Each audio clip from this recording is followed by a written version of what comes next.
سڵاو ڕێز بوویەوە بینەرانی خۆشەویستی تەلەڤیزیۆنی کۆمەڵە بە یارمەتی ئەوڕێیانی ئاوکار ماتوینێتەوە خزمەتتان بۆ پێشکەشکردنی گەشتی هەواڵەکانی سەر لە بەیانی ئەمڕۆی یەکشەممە سەرەتا سەردێڕی گرنگترین هەواڵەکان. بەرزڕاگرتنی یادی ئیسماعیل کەریمی لەلایەن گروپی شاخەوانی پاژین. بەیانیەی ڕێکخراوە سەربەخۆکان بۆ پشتیوانی لە پەخشان عەزیزی و شەریفە محەممەدی. برینداربوونی 20 کرێکاری وەرزی لە میاندواو. هەوڵی ژینگە پارێزان بۆ کوژانەوەی ئاگری دارستانەکانی پاڵەنگان و شایەنی. کۆچی دوایی دایە فەوزیە حسامی لە وڵاتی ئەڵمان. یادکردنەوەی قوربانیانی دەستی داعش لە شەنگال. درێژەی مانگرتنی کرێکارانی پەیمانی و پڕۆژەی نەوت و کۆبوونەوەی کرێکارانی ڕەسمی نەوت لە ئاسەلویە.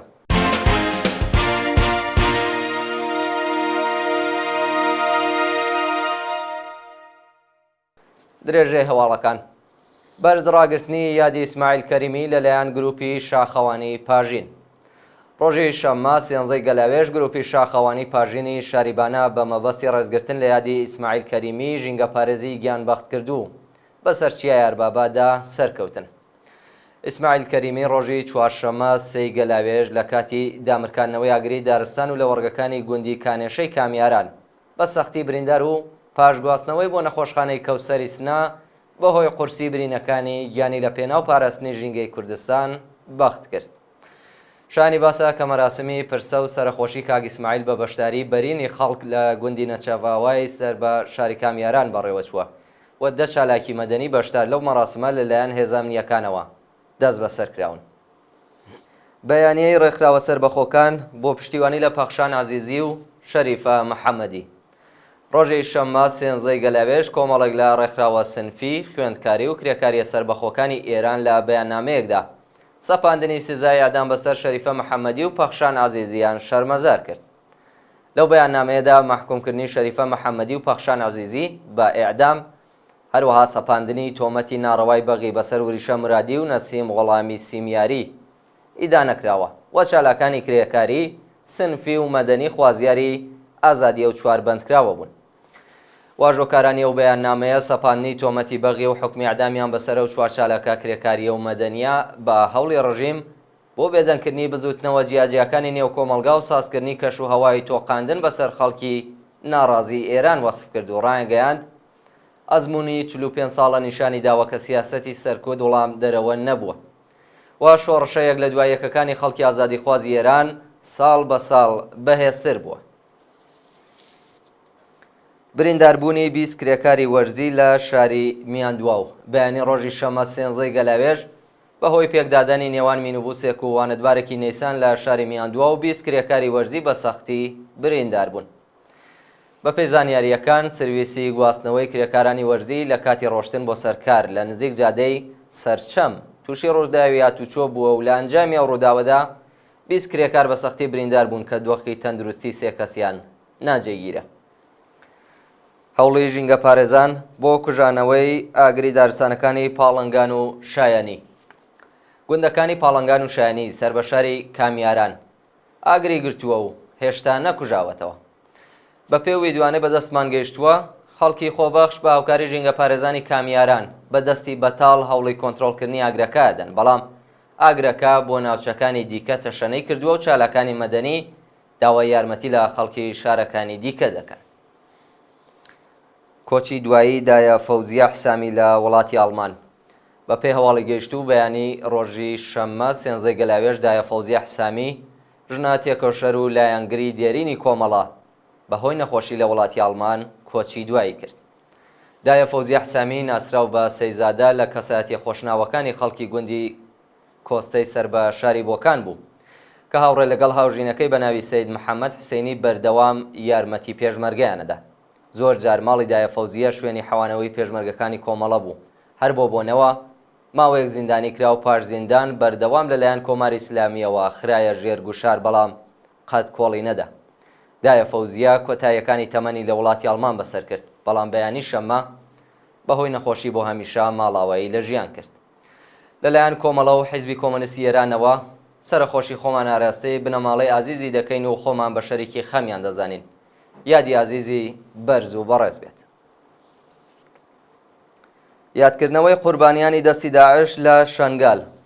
ڕۆژی شەممە 13 گەلاوێژ هاوکات لەگەڵ ساڵڕۆژی ژەنۆسایدی کوردانی ئێزەدی بە دەست چەکدارانی داعش خەڵکی شەنگال مەراسمێکیان بۆ ڕێزنێنان لە یادی قوربانیانی ئەو کارە ساتە بەڕێوە برد. لە بەڕواری 3/8/2014 زاینیدا چەکدارانی داعش هێرشیان کردە سەر شەنگال و دەوروبەری. لەو هێرشەدا 11470 کوردی ئێزەدی دەست بەسەر کۆمەڵکوژ و بێسەر و شوێن کران. بەرپرسی نووسینگەی ڕزگارکردنی ڕفێنراوانی دەستی داعش لەو بارەوە ڕایگەیاندووە کە بەهۆی هێرشەکانی داعش بۆ سەر شەنگال و دەوروبەر نزیکەی 5000 کەس کۆمەڵکوژ و 6470 کەس ڕفێنراون. لەو ڕۆژەیە 3576 کەس ڕزگار کراون و 2841 کەس بێسەر و شوێن و زانیاریەک لەسەر چارەنووسیان لە بەردەستانیە. هەروەها 190 گۆڕی بە کۆمەڵ دۆزراوەتەوە کە تەنیا 50 گۆڕیان هەڵدراونەتەوە. درێژەی مانگرتنی کرێکارانی پەیمانی و پڕۆژەی نەوت. ڕۆژی شەممە 13 گەلاوێژ کرێکارانی پەیمانی و پڕۆژەی نەوت وێڕای هەڕەشەی ناوەندە بنێتیەکان و بەڵێنی خاوەنکار بۆ جێبەجێکردنی بەشێک لە داخوازیەکان بۆ 33 هەمین ڕۆژی بەردەوام مانیان گرت. کرێکارانی پەیمانی و پڕۆژەی نەوت خوازیاری زیادکردنی حەقدەست و مەزایە بەڕێوەچوونی یاسای 14 ڕۆژکار 14 ڕۆژ پشودان بەکردەوە دەراتنی مادەی دەی ئەرک و بەرپرسیارەتی پێرسۆنێلی نەوت وەلانانی پەیمانکار دابینکردنی بیمەی دەرمانی و ئیمکاناتی ڕەفاهی تەزمینی ئەمنیەتی پیشەیی وەلانانی جیاوازی پێدانی بۆنی کرێکاری و نەوتکار و هەروەها گۆڕانی دۆخی پیشەیی بوون. کۆبوونەوەی کرێکارانی ڕەسمی نەوت لە عەسەلویە. کرێکارانی ڕەسمی نەوتی شاغڵ لە عەسەلویە ڕۆژی شەممە 13 گەلاوێژ لە ناڕەزایەتی بە جێبەجێنەکردنی داخوازیەکانیان کۆبوونەوە.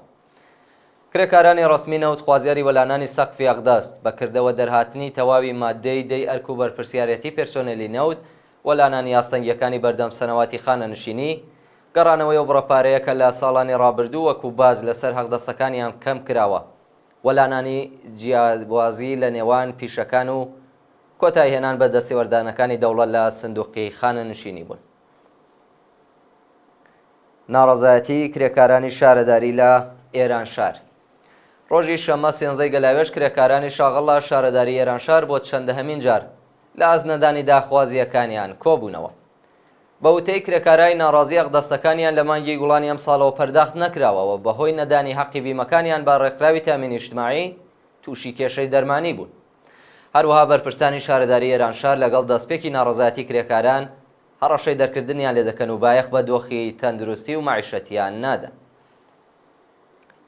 کۆبوونەوەی کرێکارانی بێکارکراوی معدەنی تیتانیۆم لە کاهنوج.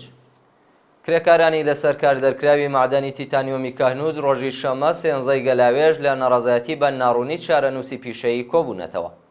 بە پێی زانیاریەکان 6 کرێکاری شاغڵ لە معدەنی تیتانیۆمی کاهنوج لە سەرەتای مانگی پوشپەڕی ئەم ساڵەوە پاش تەوابوونی کارەکانیان لەسەر کار دەرکراون. کرێکارانی ناڕازی دەڵێن کە ئەو کانگایە بۆ ماوەی 25 ساڵ نیوەکارە بۆ دواتر ڕادەستی شرکەتی سەناتی فولادی ئالیاژی پارسگات کراوە. پێشتر بەرپرسانی شرکەت بەڵێنی دامەزراندنی 700 کرێکاری بوومیاندا بوو بەڵام ئێستا کرێکارانی بوومیان لەسەر کار دەرکردووە لە حاڵێکدا هاوشێوەی کرێکارانی غەیرە بوومی دەتوانن لە بەشەکانی دیکە کەڵکیان لێ وەربگرن. مانگرتنی کامیۆنداران لە ئیسفەهان و گۆڵپایگان. کامیۆنداران ئیسفەهان و گۆڵپایگان ڕۆژی شەممە 13 گەلاوێژ لە ناڕەزایەتی بە کەمکردنەوەی پشکی سوتەمەنی دەستیان لە کار کێشایەوە و مانیان گرت. بە بڕیاری دەوڵەت پشکی سوتەمەنی کامیۆنداران لە 3000 لیترەوە بۆ 300 لیتر کەم کراوە و ئەو فەرمانە کاریگەری ڕاستەوخۆی لەسەر کار و ژیانی شۆفێران و خاوەن بار هەڵگرەکان داناوە. شۆفێرانی ناڕازی دەڵێن نرخی پارچەی یەدەکی ئۆتۆمبیل و لاستیک زۆر گرانە و 300 لیتر وەڵام دەرەوەی تێچووی چالاکیەکانیان نییە. هەروەها کرێبار کەمە و چەند جار داوای زیادکردنی کرێباریان کردووە بەڵام ناوەندە دەوڵەتیەکان لەگەڵ ئەو داخوازیە دژایەتیان کردووە. و دوایین هەواڵمان سەبارەتە بە هێرشی گاردی ئەمنیەتی زیندانی مەشهەد بۆ سەر بەندی ژنان. ڕۆژی شەممە 13 گەلاوێژ گاردی ئەمنیەتی زیندانی مەشهەد هێرشی کردە سەر بەندکراوانی بەندی ژنان و چەند زیندانیان بۆ نەخۆشخانەی دەرونی و ژووری تاکە کەسی گواستوەتەوە. بە پێی راپۆرتی کانونی مافی مرۆڤی ئێران بەندکراوانی ژن لە زیندانی وەکیلابادی مەشهەد لە سەرکوتی بەردەوام نەبوونی ئیمکانات و بارودۆخی خراپی زیندان ناڕەزایەتیان دەربڕیەوە، بەڵام گاردی ئەمنیەتی زیندان ێڕشیان کردوتە سەر بەندکراوان و وێڕای ئەشکەنجە و لێدانی ژنانی زیندانی چەند کەسیان بۆ نەخۆشخانەی دەرونی و ژووری تاکە کەسی گواسۆتەوە. بەڵێ بینەرانی خۆشەویست، گەشتی هەواڵەکانی ئەمڕۆتان پێشکەش کرا. هەر شاد و کامەرانە.